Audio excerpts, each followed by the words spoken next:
Assalamualaikum warahmatullahi taala wabarakatuh. Nama saya Muhammad Hafizi binti Hasan bernombor matrik D202020974883. Okey.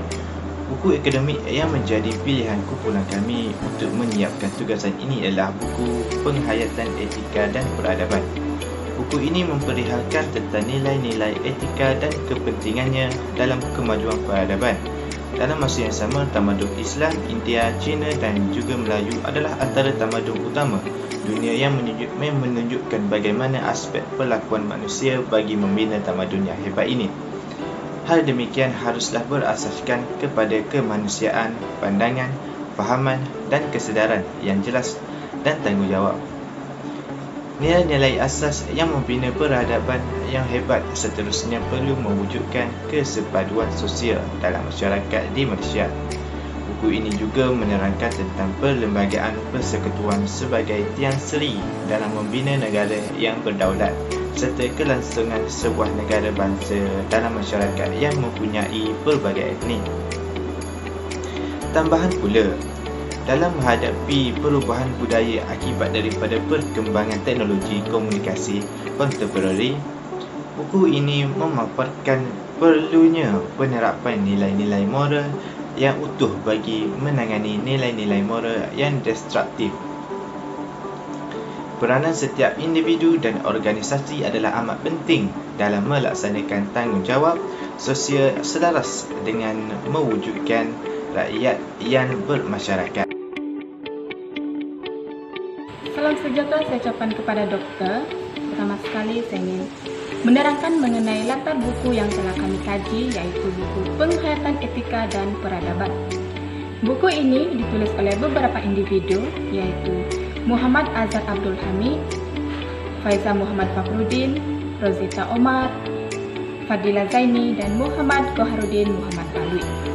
Buku ini pula diterbitkan di Malaysia oleh Fakulti Sains Sosial dan Kemanusiaan Johor Bahru, Johor Darul Tazim pada tahun 2022. Buku ini mempunyai 214 muka surat, tidak termasuk muka hadapan dan kulit buku. Jenis tulisan yang digunakan dalam menghasilkan buku ini ialah Times New Roman dan Arial, manakala size tulisan pula size 12, 36 dan 20. Kulit depan dan belakang buku berkonsepkan pada seni bina Masjid Wilayah Persekutuan Kuala Lumpur. Kekuatan buku ini yang pertama ialah penulisan buku ini menggunakan sumber rujukan yang berautoriti. Hal ini dibikin kerana penulisan buku ini disertai dan dinyatakan kutipan langsung dan kutipan tidak langsung serta penulis ide asalnya. Hal ini memudahkan kepada para pembaca untuk merujuk kepada rujukan-rujukan yang telah pun disediakan. Kata yang kedua dalam buku ini ialah buku ini mempunyai sebuah penulisan keterangan yang terperinci serta penguraian secara umum, iaitu berkaitan dengan teori, modal dan konsep berkaitan dengan etika dan peradaban. Maklumat yang terkandung dalam buku ini terbukti berkualiti serta lengkap membahas satu bilik ilmu yang berkaitan dengan amalan dan praktikan dalam konteks lokal dan global etika dan peradaban. Kekuatan yang ketiga buku ini adalah buku ini mempunyai latihan di akhir halaman topik perbincangan. Hal ini membolehkan kepada pembaca untuk menilai keupayaan masing-masing melalui sesi menjawab beberapa soalan dan latihan yang telah pun disediakan.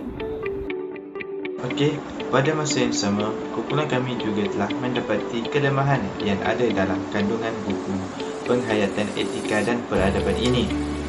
Antaranya ialah buku ini tidak menggunakan pelbagai teknik penyampaian.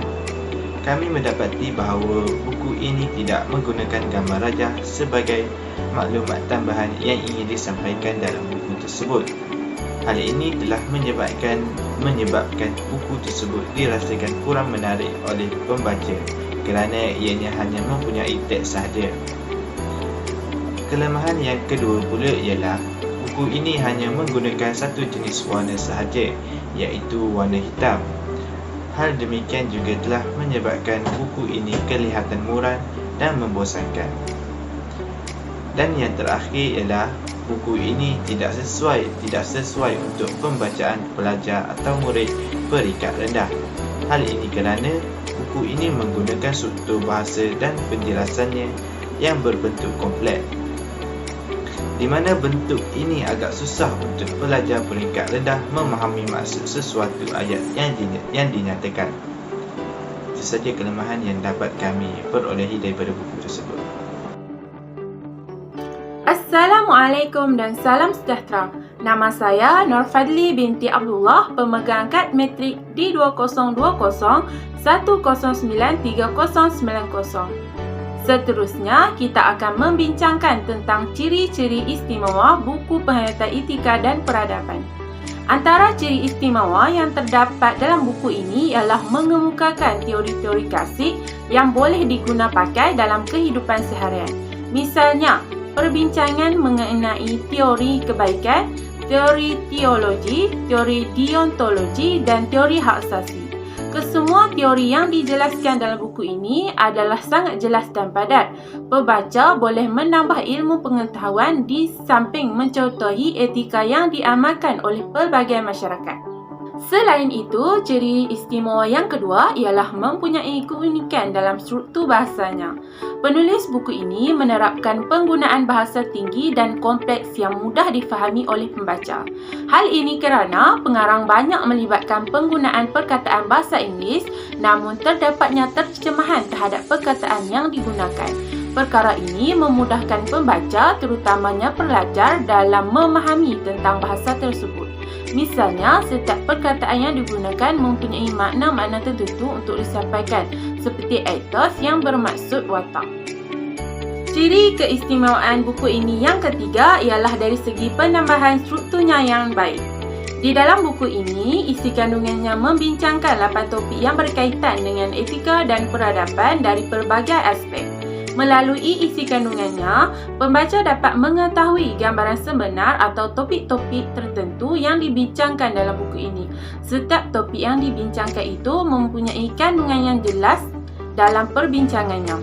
Di samping itu, ciri keistimewaan yang keempat adalah bentuk dan konsep buku ini yang sangat cantik serta tersusun. Dalam hal ini, konsep luaran buku ini sangatlah unik dan jelas untuk dilihat. Penulis menggunakan gaya penulisannya yang kemas dan dapat menarik pelajar dan guru untuk membacanya. Misalnya, penggunaan warna buku yang terlihat sangat eksklusif yang menjadikan buku ini sebagai buku yang unik. Istimewa yang terakhir adalah menerangkan tentang prinsip-prinsip asas etika. Di dalam buku ini, penulis telah menyatakan dengan jelas tentang prinsip asas etika. Misalnya, setiap prinsip etika dihuraikan dan dijelaskan dengan meletakkan prinsip-prinsip yang penting terhadap seorang manusia. Antara prinsip etika yang terdapat dalam buku ini ialah teori yang berkaitan dengan etika seorang manusia tidak kira bangsa dan negara. Pengarang menyentuh tentang hubungan antara etika dan manusia yang saling berkait rapat. Seterusnya saya akan menghuraikan isi kandungan dan huraian buku Penghayatan Etika dan Peradaban. Buku Penghayatan Etika dan Peradaban menghuraikan 2 tema, yaitu etika dan peradaban dalam perspektif global dan lokal. Kedua-dua tema ini penting dalam membangunkan sesebuah masyarakat yang beretika dan berperadaban, khususnya di Malaysia. Topik penghayatan etika dan peradaban dalam buku ini dihuraikan dengan menggunakan beberapa pendekatan seperti etika moral, akhlak, sejarah, politik, tamadun, dan sosiologi bagi memahami etika dan peradaban dalam perspektif yang lebih holistik dan komprehensif.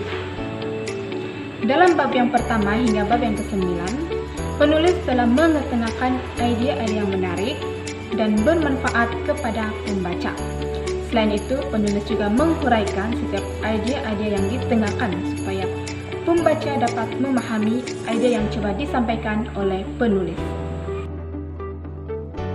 Cadangan penambahbaikan yang perlu ada dalam buku ini yang pertama ialah penulis perlu menyediakan muka surat terakhir sebagai glosari dengan menyediakan maksud-maksud secara terperinci kepada perkataan-perkataan yang sukar difahami oleh pembaca. Seterusnya adalah pengarang perlu menggunakan teknik penyampaian maklumat dalam penulisan yang sesuai bagi semua kategori. Kesimpulannya, buku ini membawa kepada makna penegasan kepada masyarakat untuk membawa peranan yang penting dalam melestarikan etika dan nilai-nilai yang murni dalam sesebuah tamadun. Buku ini memberi kepada manfaat kepada semua individu sebagai warga negara Malaysia untuk membina sebuah jati diri yang utuh.